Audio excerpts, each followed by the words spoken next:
Guys, welcome back to another video. So आज discuss करते हैं CDSL के बिजनेस मॉडल के बारे में एंड क्या ग्रोथ प्रोस्पेक्ट्स एंड क्या बिजनेस मॉडल इवॉल्व कर रहा है। एंड एक चीज़ और मेरे को डिस्कस करनी थी that I am trying to cover the entire capital market वाली space because see market is currently undergoing your bearish sentiments है मार्केट में and things are not working well for the companies in your capital market space.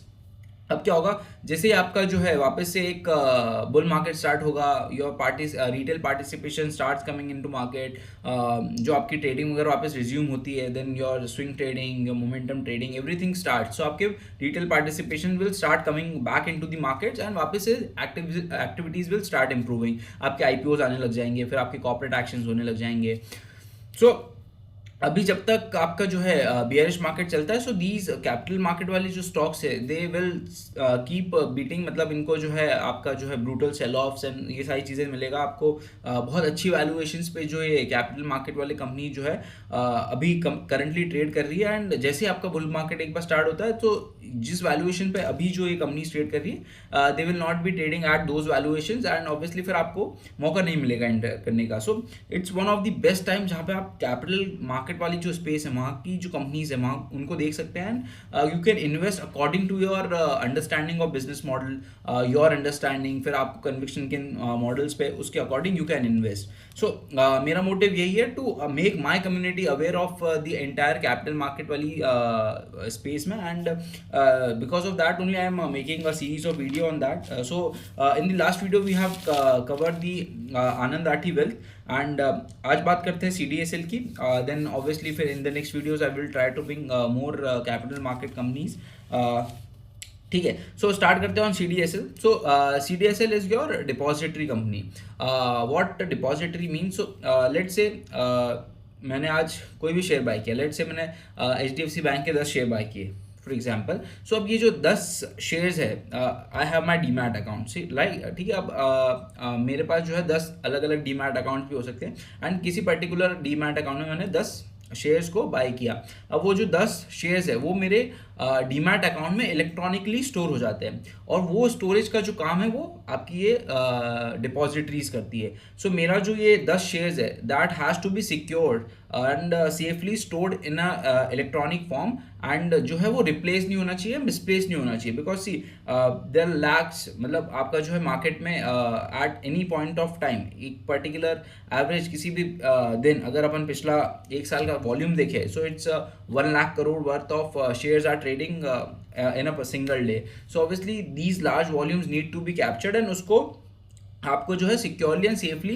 किसी भी particular client के account में इसको safely secure जो है store करना है. सो ये काम करती है आपकी depository. Obviously they have your back and, आपका जो हार्डवेयर एंड सॉफ्टवेयर इनके पास इंफ्रास्ट्रक्चर रेडी है जहाँ पे ये इलेक्ट्रॉनिकली उसको स्टोर करते हैं.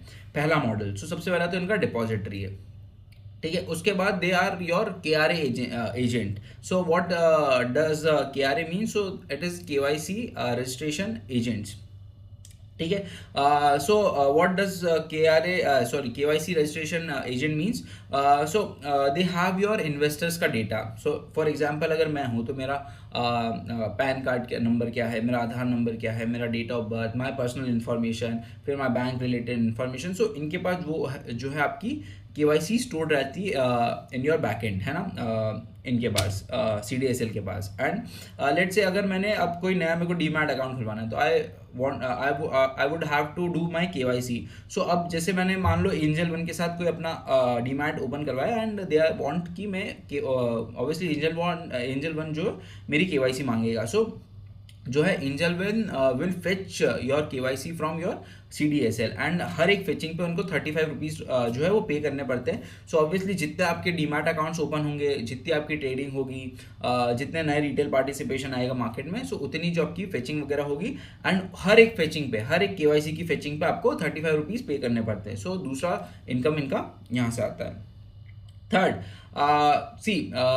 जो आपका जो कंसोलिडेटेड स्टेटमेंट आता है your ESAS, that is electronic consolidated account statement, that is also served by your CDSL. So obviously they charge from your mutual fund houses, your issuers, तो वहाँ से जो है ये चार्ज करते हैं एंड जो है वो आपको कंसोलिडेटेड स्टेटमेंट प्रोवाइड करते हैं. Then we have your EDIS facility, जो अपन ऑथराइजेशन देते हैं कि अपन अपने जो पर्टिकुलर जो स्टॉक्स है वो सेल हो जाए और ऑब्वियसली जो भी सामने खरीदेगा उसके अकाउंट में वो ट्रांसफ़र हो जाए. तो दैट ऑथराइजेशन जो अपन को शेयर सेलिंग से पहले करनी पड़ती, that is also facilitated by your CDSL. Now for example, अब ऑब्वियसली इनके पास जो इन्वेस्टर्स का डेटा है according to your demat account जिनके भी हैं इनकी डिपॉजिटरीज में, सो इनके पास इन्वेस्टर्स का डेटा है. अब फॉर एग्जाम्पल अगर मेरा अकाउंट CDSL में, मेरा जो ऑब्वियसली अगर मेरा ब्रोकर लेट से ग्रो है, सो अगर वो अब आपका CDSL के साथ एसोसिएटेड है तो मेरा डीमैट अकाउंट ऑब्वियसली जो है वो CDSL में होगा. अब क्या होता है आपका, जैसे लेट से अगर कोई भी कंपनी है जिन्होंने अपने शेयर्स इशू कर रखे, फॉर एग्जांपल रिलायंस है, अब उन्होंने कोई भी आपका जो है कॉर्पोरेट एक्शन परफॉर्म किया, वेदर आपने जो है डिविडेंड डिक्लेयर किया, whether you have declared any bonus, या आपने जो है बाय बैक डिक्लेयर किया, everything that is been done in your corporate actions. So अब क्या होता है, अगर आपको डिविडेंड देने हैं तो आपको इन्वेस्टर्स की इन्फॉर्मेशन चाहिए and you want your correct and up to date जो आपकी लाइव डेटा चल रहा है वो आपको वो चाहिए. So obviously you will have to fetch your investor records, है ना, फ्रॉम योर CDSL, ताकि आप जो है वो कॉर्पोरेट एक्शन परफॉर्म कर पाओ. जिस को डिविडेंड पहुंचाना है you can process that dividend, obviously जिसको बोनस इशू करना है you can issue bonus to them. So obviously ये जो इन्वेस्टर्स का जो डेटा फेच करती है ये आपकी, वेदर योर जो कंपनीज लिस्टेड है तो उनके लिए भी इनको पे करना पड़ता है. सो डेटा फेचिंग के लिए भी इनको जो है you have to pay. Then आपकी जो कंपनीज लिस्टेड है, whether it's Reliance, HDFC and जो भी है, तो obviously they also pay CDSL some amount, because obviously उनके जो है शेयर्स में जो है ट्रेडिंग वगैरह हो रही है, so they have to pay some amount to CDSL which is known as your issuer income. So any company that is listed on exchanges and अगर उनका जो है clients are holding shares in your CDSL के depositories में, so they have to pay income, या फिर they have to pay some amount to your CDSL, that is your issuer income for CDSL. अब बात करते हैं so there are a variety of terms. See, अब जो है आपका लेट से कोई नई कंपनी आई, कोई भी नई कंपनी है वो अपना IPO लेके आ रही है, सो अब उसमें भी जो है दे हैव टू पे टू CDSL, क्योंकि देखो सबसे पहले तो क्या होता है, कोई भी कंपनी आती है तो एक पर्टिकुलर प्रोडक्ट कोड जो है उसको असाइन होता है, जिसको कहते हैं आइसेंस कहते हैं उसको. एंड हर एक प्रोडक्ट के लिए एक पर्टिकुलर आइसेन नंबर होगा या आइसेन कोड होगा. फॉर एग्जांपल HDFC के लिए कुछ होगा, रिलायंस के लिए कुछ होगा, TCS के लिए कुछ होगा, है ना. एंड जो है आपके लिए हर एक कंपनी के लिए एक पर्टिकुलर आइसेन नंबर होता है. एंड आपका हर एक जो भी इन्वेस्टेबल एसेट जो भी आप इलेक्ट्रॉनिकली स्टोर कर रहे हो, फॉर एग्जांपल आप अगर कोई कमोडिटी जो है इलेक्ट्रॉनिक फॉर्म में स्टोर कर रहे हो, सो उसका कोई एक ICN नंबर होगा. फिर आप कोई भी बॉन्ड्स अगर आपके डिपॉजिटरी में स्टोर करो तो उसका एक ICN नंबर होगा. तो हर एक प्रोडक्ट का एक ICN नंबर होता है, उसके अकॉर्डिंग जो है वी कैन क्लासीफाई कि इस पर्टिकुलर कंपनीज के वो शेयर्स हैं. ठीक है. अब what I was telling that, so कोई भी कंपनी अगर IPO लेके आती है, so they will issue your ISIN number. फिर ऑब्वियसली आपका एक बार आपके पास पैसा आ गया, so you have to issue new shares. तो वो वाला जो है शेयर इशूइंग का काम भी क्या आपका CDSL करता है. एंड उसके बाद तो एक बार लिस्ट हो जाती है company, so buying and selling की जो भी ट्रांजैक्शन होते हैं, सो उनका स्टोरेज का काम आपका CDSL करेगा. सो बेसिकली CDSL का model revolves around your storage, electronically storage of your shares, and second your investor data that they have, and they are a KRA agent. So दो इनके मेजरली टास्क है. उसके बाद they provide variety of services, whether it's your statements, whether it's your authorisation. फिर they also facilitate your voting, your AGMs. So वो सारी चीज़ें भी जो है ये प्रोवाइड करते हैं. ऑब्वियसली अब जो है इनकी जो सब्सिडरीज है उनके बारे में बात कर लेते हैं. सो जो इनकी वेरियस सब्सिडरीज है, सो इनके पास एक तो इनका KRA वाला पोर्शन हो गया, that I told, your KYC portion. Then they have your insurance repository. So जैसे अपन जो है शेयर्स जो है डिजिटली स्टोर कर लें, they are storing your shares digitally, वैसे ही अब इन्होंने क्या, एक जो इनकी नई सब्सिडी वहाँ पे they are storing your insurance policies electronically. So अगर मैं आज जो है एक इंश्योरेंस पॉलिसी बाय कर रहा हूँ, so I don't have to make records physically कि मेरे पास ये पॉलिसी है, and then I will redeem. Everything is being stored by your CDSL, and जो है they have got your insurance repository licenses, and they are currently storing and working with around 40 insurance companies, 47 insurance companies, and जो है they are having around 21 lakh policy holders, and उनका जो है policies are stored electronically. So that is your third business जो वो कर रहे हैं। इनके पास एक और बिजनेस है fourth, that is your commodity, जो है commodity is being store digitally. So इनके पास कुछ 9 स्क्रिप्ट्स है जहाँ पे जो है पर्टिकुलर अगर कोई भी क्लाइंट जो है ट्रेडिंग वगैरह करता है, एंड ऑब्वियसली उन्होंने कोई भी कॉन्ट्रैक्ट्स वगैरह बाय कर रखे हैं, सो that is also electronically stored, and इनके पास कुछ 9 कमोडिटीज़ की स्क्रिप्ट्स का जो है लाइसेंस है। सो ये 3-4 बिजनेस दे आर डूइंग। अब इनका जो रेवेन्यू का बाइफर्केशन अपन समझ लेते हैं, because they are also 4-5 term जहाँ पे थोड़ा सा कन्फ्यूजन आ सकता है। सो सबसे पहला they have a major portion that is coming from your issuer income. So issuer income तो वही है कि जितनी भी कंपनी लिस्टेड है, they have to provide some charges to CDL, so that जो है इनके शेयर्स जो है CDL की डिपॉजिटरी में स्टोर हो सके। No money is charge from your investors. Every money जो भी इनको एज एन इनकम आती है, that is being charge by your charge from your mutual fund houses, your आपका fetching agents, brokers, then your जो companies listed है वो, फिर जो आपके IPOs वगैरह आ रहे हैं वो। सो ये जो है आपके कोई कॉर्पोरेट एक्शन वगैरह परफॉर्म हो रहे तो उसके बेसिस पे। सो client is not being charge by your CDSL, है ना, क्लाइंट्स से कुछ भी चार्ज नहीं करती CDSL। सो इश्योर इनकम जो है आपका जो भी लिस्टेड कंपनीज है, they have to provide a fee to CDSL, so that उनके जो शेयर्स है वो डिपॉजिटरी में स्टोर हो सके। Second, transactional charges. सो कभी भी अपन जो ट्रेडिंग वगैरह करते हैं, सो ऑब्वियसली उसमें बहुत सारे चार्जेस जो है वी पे, सो उसका जो है कुछ पोर्शन जो है CDSL को जाता है। Then you have your IPO and current जो आपके कॉर्पोरेट एक्शंस है उनके लिए some charges are there. So obviously जब मार्केट अच्छा परफॉर्म करता है तो आपके कॉर्पोरेट एक्शन ज़्यादा होते हैं, जब मार्केट अच्छा परफॉर्म करता है तो आपके IPO ज़्यादा आते हैं। सो उस टाइम पे इनका जो ये वाला पोर्शन है that behaves very well, and यहाँ पे एक अच्छी ग्रोथ देखने को मिलती है। बट जब सेंटिमेंट्स आर बियरिश तो आपके कॉर्पोरेट एक्शन भी रिड्यूस हो जाते हैं, आपके IPO जो आने वाले होते हैं दैट ऑल्सो रिड्यूसेस। थर्ड, इनका online data charge. So obviously अगर आप जो है KYC का जो है डेटा फिच करोगे तो उस पर आप यू हैव टू पे charges, weather it's your AMC और वेदर इट्स योर ब्रोकर्स। तो कहीं पे भी आप अकाउंट खुलवाओगे तो आपको KYC जो है वो फिच करनी पड़ेगी।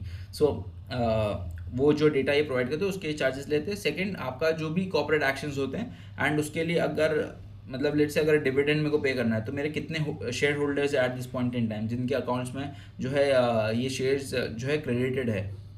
सो उन शेयर होल्डर्स की डिटेल्स चाहिए। सो उन डिटेल्स को फेच करने के लिए भी कंपनीज हैव टू पे और CDSL को पैसा देना पड़ता है इन जो है डेटा को रिट्रीव करने के लिए। So that is there. So अगर आप बात करें तो there are currently 21.6 crore demat account at this point in time in India, and obviously Q3 का डेटा होगा बट 21.6 करोड़ डीमैट है, और उसके अंदर 17.3 करोड़ डीमैट जो है करंटली CDSL होल्ड करता है। Means 80% of the market share जो भी आपका रिटेल पार्टिसिपेशन है, 80% जो है इनका मार्केट शेयर है, and 80% of your demat accounts are being registered with your CDSL। NSDL भी है। NSDL का क्या है, मेजरली उनका इंस्टीट्यूशनल बिजनेस ज़्यादा है। सो उनका रिटेल पोर्शन कम है, एंड इनका जो है मेजरली जो है रिटेल शेयर 80% का market share currently they are holding.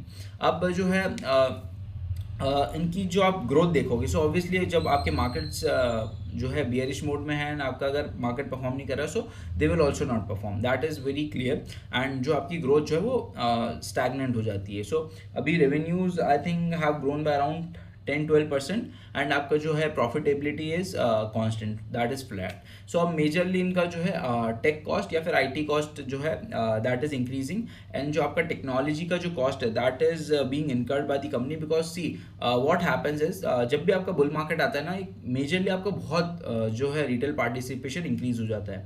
And जो क्या होता है, इनको they have to maintain their infrastructure. अगर लेट से अगर आज 21 करोड़ डीमैट अकाउंट्स है, एंड लेट से अगले वाले बुल रन में, क्योंकि ऑब्वियसली जैसे ही फाइनेंशियल लिटरेसी वगैरह इंक्रीज हो रही है, आपका डिजिटलाइजेशन इंक्रीज हो रहा है, फाइनेंशियलाइजेशन इंक्रीज हो रहा है, so a huge population will come into markets in the coming year. So they have to create that particular infrastructure so that they can support that particular kind of growth that will come in the coming future. So they are upgrading their technology. Obviously security पे they have to focus. जो अभी AI ML वगैरह के changes आ रहे हैं, they have to incorporate those changes. So they are currently focusing on your upgradation of technology, and they are bringing that particular technology in their infrastructure so that they are ready for the next phase of growth जब भी वो आएगी, whether it will come in the next 2 years, whether it will come in the next 3 years. So they have to constantly upgrade their infrastructure, and जैसे जैसे आपका technology evolve होगी they will spend on that. So अभी majorly आपका जो पिछले 2-3 quarter से your profitability is flat, and आपका जो है रेवेन्यू थोड़ा थोड़ा इंक्रीज कर रहा है, बट जो मेजर जो कॉस्टिंग आपकी जा रही है that is going into your technology upgrade. So that is the entire business model of your CDSL. And अगर बात करें इनका बियरिश मार्केट में, तो obviously they will not perform. जैसे ही आपका एक बार बुल मार्केट स्टार्ट होता है, आपके IPOs कॉर्पोरेट एक्शन स्टार्ट हो जाएंगे आना, so your that particular segment will start improving. Issuer income obviously that is more or less constant, लेकिन जैसे जैसे नई IPOs आएंगे obviously they will start gaining they will start gaining your more issuer income, because नई companies list हुई है. so IPO का भी एक पर्टिकुलर चार्ज मिलेगा, एंड जब वो लिस्ट हो जाएगी then also they will start getting your recurring revenue. फिर बात करते हैं, जैसे आपका जो है बुल मार्केट स्टार्ट होगा तो आपके नए डीमैट अकाउंट्स खुलना स्टार्ट हो जाएंगे. ऑब्वियसली अगर एक बंदा है वो 3-4 डीमैट अकाउंट्स खोलेगा तो 3-4 जगह जो है KYC फेचिंग होगी. So that will bring a new stream of income for them. फिर आपका जब कॉर्पोरेट एक्शंस बढ़ जाते हैं तो आपका ये ऑनलाइन जो डेटा आप सेल करते हो that also increases. So overall आपका बुल मार्केट में ही ये कंपनीज परफॉर्म करेगी. एंड बिकॉज सी आपका जो है बियर मार्केट में आपकी ट्रेडिंग वगैरह सब जीरो हो जाती है, स्विंग ट्रेडिंग वगैरह भी जीरो हो जाती है, मोमेंटम ट्रेडिंग वगैरह सब जीरो हो जाता है, एंड उसकी वजह से जो है इनके रेवेन्यू स्टैग्नेंट कर जाते हैं. So for the next bull market they are one of the candidate that will perform well, and obviously the entire capital market companies are dependent on your market performance. So that is there. And बात करें अभी PE की, so they are currently trading around PE of 49 to 50 के PE में ये trade कर रहा है. सो अगर कोई भी डिप में you get a good opportunity जहाँ पे you are getting your CDSL at lower valuation, because इसका median PE I think 40 के अराउंड है. सो अगर कुछ 35-40 के अराउंड आपको मिलता है, बिकॉज या तो ये यही कंसोलिडेट कर जाए 1-2 क्वार्टर ताकि प्रॉफिटेबिलिटी के अकॉर्डिंग इसका पी नीचे आ जाएगा, या फिर थोड़ा सा और जो है करेक्शन आ जाए तो इसका जो 40 के अराउंड का जो मीडियन पी है वो अपने को मिल जाए, वहाँ पे अपन जो है एक अच्छी पोजीशन ऐड कर सकते हैं. क्योंकि सी अभी जो है profitability is getting absorb by your technology cost, and जैसे ही आपका ये टेक्नोलॉजी अपग्रेड हो जाएगा एंड जैसे ही आपका मार्केट पार्टिसिपेशन आना स्टार्ट हो जाएगा, you will start getting operating leverage. So obviously forward P में जो है अपने को जो है ये सस्ता लगेगा, but at this point in time थोड़ा सा अगर करेक्शन होता है या फिर थोड़ा सा और कंसोलिडेशन होता है अगले क्वार्टर तक, so it's a very good bet. And obviously 80% market share है, मेजरली आपकी मोनोपोली है in the retail market share. So good company, obviously with your increasing financialisation आपके इलेक्ट्रॉनिकली जो डिपॉजिशंस है वो इंक्रीज ही करेंगे. सो गुड कंपनी, बट थोड़ा सा वैल्यूएशन वाइज अगर थोड़ा नीचे मिलता है सो गुड बेट, बट थोड़ा सा भी कॉस्टली है, बिकॉज अभी ऑब्वियसली आपकी प्रॉफिटेबिलिटी उस लेवल से इंक्रीज नहीं कर रही जैसे आपका रेवेन्यूज इंक्रीज कर रहे हैं. सो यही था business model of CDSL. If you have any doubt, any you know any confusion, please feel free to reach and जो भी आपको कमेंट्स लगता है या जो भी आपको फीडबैक लगता है, you are most welcome. And so या यही अपडेट था on CDSL. Will meet you in the next video. Till then bye and take care.